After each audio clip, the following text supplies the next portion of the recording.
Welcome once again to How to Relate to Anyone. Here is Dr. Orv Owens.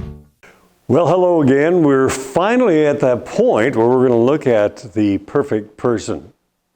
Now, the fact that there is no such thing as a perfect person, that's a little bit of a stretch, isn't it? What we're looking toward is striving toward being what we call love motivated as opposed to fear motivated. Fears are a destructive force. Fears cause us to be defensive. Fears cause us to say things that are hurtful. Fears cause breakdown in relationships. 100% of problems that you have had in your life, other than physical problems such as sickness and that type of thing, but relationship problems are all based upon a fear motivation.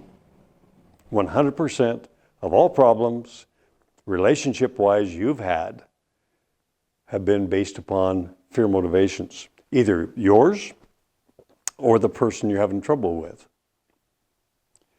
Recognizing the fear and conquering the fear moves you to become a love-motivated person. This is no big impossible position to get to. It's a knowledgeable thing, knowing what it takes to be love motivated is simply easy to do when you realize it's what you don't do that makes you love motivated. Confusion here right off the bat here. The love motivated person is a person who recognizes a problem and deals with the problem. They don't put people down, they don't criticize people, they deal with the problem, whatever the problem is. Love-motivated people are the people who are looking for productivity. What are we trying to achieve here and how can we best get there? Love-motivated people are the people who are building trust relationships with everybody in their world, as opposed to trying to be the big dog and impress people with how great they are. I was in Kansas City and spoke for a conference, and I was in the back of the room at the end talking to people, and I was talking to this gentleman for quite a while, and once we walked away from each other, the fellow that was with me said, "Did you know who you were just talking to?" That was the CEO of XYZ company, whatever the company was. Common as an old shoe. He was the kind of guy who, neighbor, talking to somebody you see every day. And here he is, a multimillionaire and responsible for a $1 billion corporation. And we were just talking about some of the application of some of the stuff I was teaching, and his questions were common questions. It was no big pretense.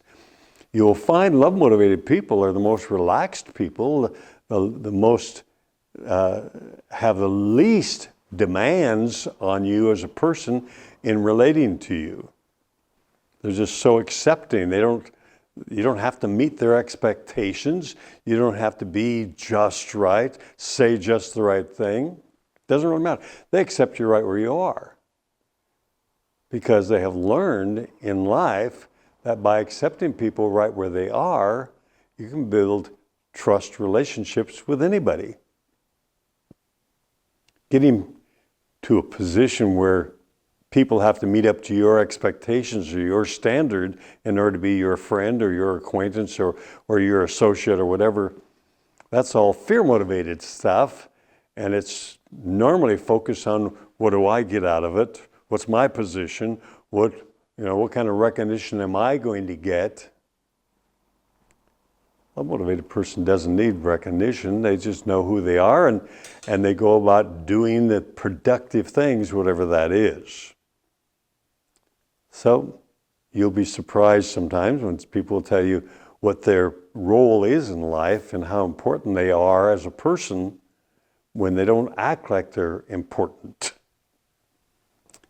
It's very important. So we're going to look at the 5 dimensions of love motivation. Basically, the love motivated person, the only thing different about a love motivated person and any of the 4 fear motivated persons is the love motivated person has conquered the 4 fears in that given area of their life. That makes them love motivated.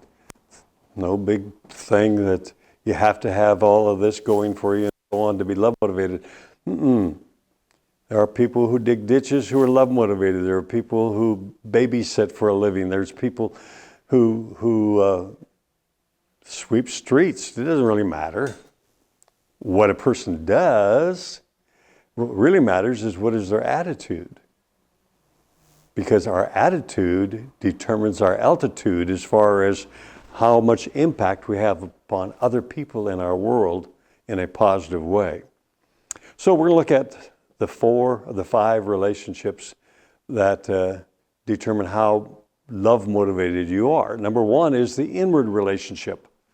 The inward relationship is how you relate to you. Who do you think you are anyway is a good question. What is it about you that makes you, you? There are 3 dimensions of who you really are. There's the self-image. That's a mental picture of what you can and cannot do. All of your skill level has been developed as a part of your self-image. You know what you're good at and you know where you're weak. Fact is, where you're weak can be strong if you're willing to pay the price of developing the skill level in that area. Just want to be one of those people?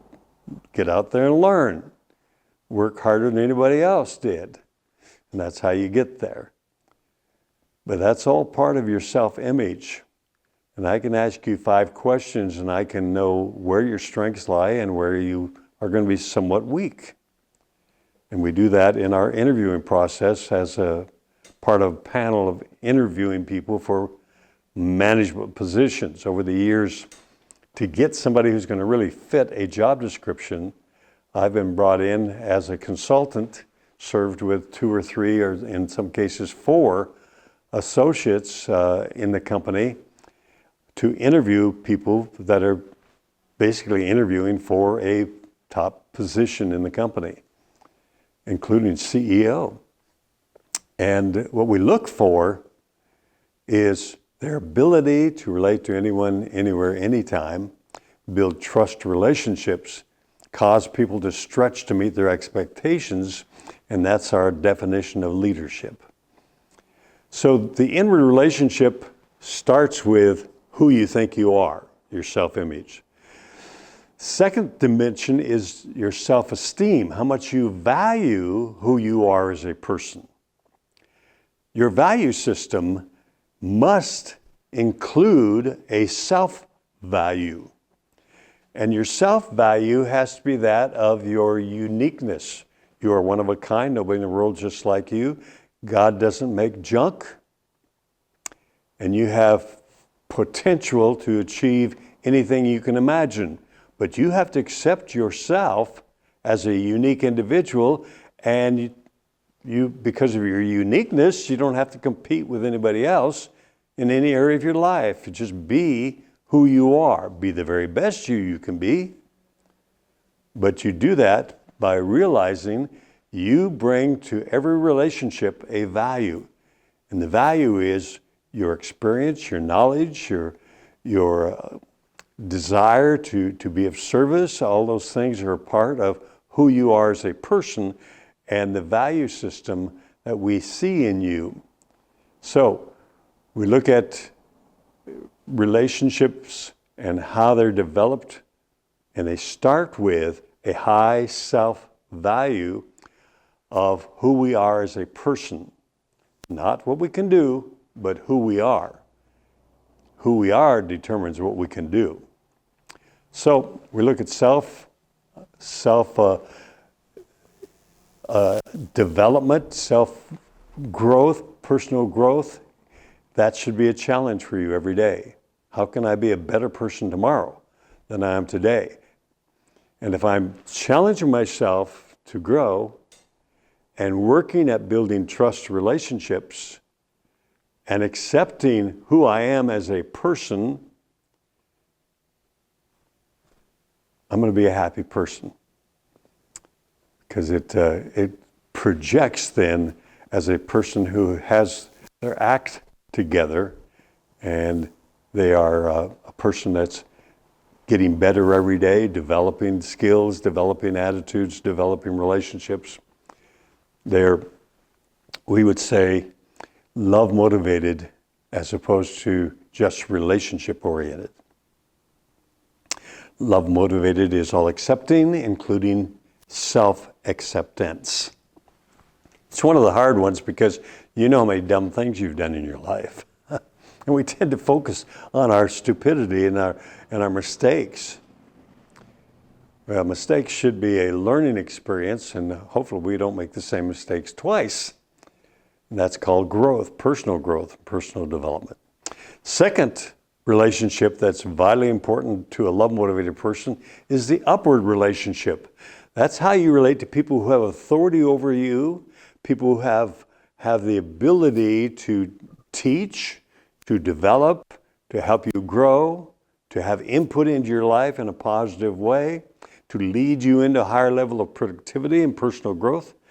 All of that's the upward relationship. And relate to people in a authority position or a teaching position or a leadership role by subordinating or submitting ourselves, open up to accepting their leadership. People who never grow are people who feel they've got it all together, so I don't need any help. You tell me something that I don't know, and I'm going to ask a lot of questions because I want to know what you know. It's going to help me somewhere along the line. I don't know everything. I don't know a lot of things I don't know. And you're in the same boat. We can't know everything, but we can know people who know everything. Find somebody who knows. They're an expert in that area. And you learn from them. That's called personal growth and personal development. And you have to subordinate. You have to submit to their leadership. The most difficult thing in the world as a leader is to lead people who don't want to be led. When you have people who want to learn and want to grow and want to be better tomorrow than they were today, those are the kind of people you love having working for you, and that's the kind of people that you want to be. Because I want to know everything you can teach me, because you know stuff I don't know. I don't care your age. I don't care how long you've been on this earth. I don't care what kind of work you do or don't do. I don't care anything about anything other than you are a unique individual, and I can learn something from you just by getting to know you. And I can put you in an upward relationship in my life by asking a question about something where you have knowledge. It's not a formal relationship, but I'm giving you position in my life by saying, tell me more about this thing that you're doing. Tell me more about this item, this instrument, this car, this typing machine, whatever we're talking about. I'm asking questions of you, and that puts you in an upward relationship to me. The interesting part about that is, I don't work for you, and you don't manage me, but I'm learning from you on a informal upward relationship. So we have both formal relationships where you have a job description and you have a boss you answer to. That's a formal relationship. In a sales situation, the salesperson has what we call positional authority. And as a salesperson, they can say, here's what you need to know, this is why you need to know, and this is how you can apply it in your life. That's what salesmanship is really all about. It's educating people on the value of that product or service that they're offering. And that's a downward relationship. So if a salesperson is showing you something, that's an upward relationship, and you want to learn everything you possibly can from that salesperson, everything they know about that item they are selling you, because you're going to need to know that if you buy it. And you're going to have to make a decision whether it's exactly what you need and want. So we ask questions of people in an upward relationship and learn from them, or subordinate to them and keep a job, basically. If you don't subordinate to the boss, they're probably going to find somebody who will. People stand outside the door waiting to take your job, so understand. And incidentally, if you want to move up in an organization, the best way to move up is to be totally submissive and subordinate to your boss. And by doing that, you learn everything from the boss, which puts you in a position where you can fill his or her position when they're promoted, for whatever reason. Upward relationship is your source of power, source of knowledge, source of life, basically. If you want to take it to the absolute, as far as I'm concerned, your relationship upward to God. That's about as high as you can go. And if you treat people who you work for like a godlike figure or a symbol of, you'll find you're far more productive and will learn more, and also will receive recognition for the good job you're doing. The downward relationship is the opposite now. This is where you have authority, you have knowledge, and you're relating to a subordinate or a client. Your ability to relate your knowledge to that person's frame of reference, their value system, will determine how successful and how productive you are in that relationship. The highly successful salesperson can make their product or service come alive in the mind of their prospects. The salesperson who struggles is the salesperson who sells from their own value system. Like the real estate agent, I think I mentioned to you in an earlier lesson. She showed me the kitchen and she said, "You're going to love this kitchen." Well, she was saying she loved the kitchen and therefore I should love the kitchen also. When in fact, if you're selling kitchens or houses, you better find out if I love that kitchen or not. If it's not the right kitchen for me, you better find me another house, because I'm not going to buy that one. So instead of telling me what I should love, you need to find out, what do I love? What do I like? What attracts me? As a salesperson in downward relationship, you have the authority to lead people into a wise buying decision. In management, you have the authority to lead people into a high level of productivity and development of skill levels and knowledge. And all of that's good, and that's why you're paid the big bucks. Because in a leadership role, you have great responsibility. You have responsibility for people, for relationships, for lives.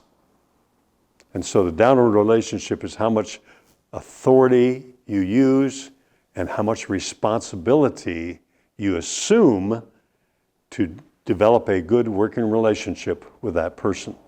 And that ability to take on that kind of authority and that kind of responsibility will determine how successful you are in those relationships. The fourth relationship is an outward relationship. This is how you relate to peers, people that you're not responsible for and they're not responsible for you, but they are people who are under your tutelage, under your authority. And what you want to be able to do is you want to be able to relate to them when needed. The outward relationship is when I can relate to you and help you in an area where I have knowledge that you don't have. I'm not responsible for you, but I'm offering my services. We deal with outward relationships every day. People that we're not boss, they're not boss, but we work together to make things happen. And then finally, the love-motivated person is motivated by productivity. What are we trying to achieve? How can we succeed? What can we do to make these relationships work together? Their behavioral patterns are open, they're successful, they're relationship builders.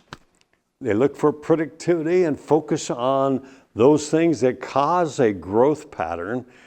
Love motivated people are dedicated. You don't have to make them do things. Have a high respect, and they're highly respected because of that, and they're confident.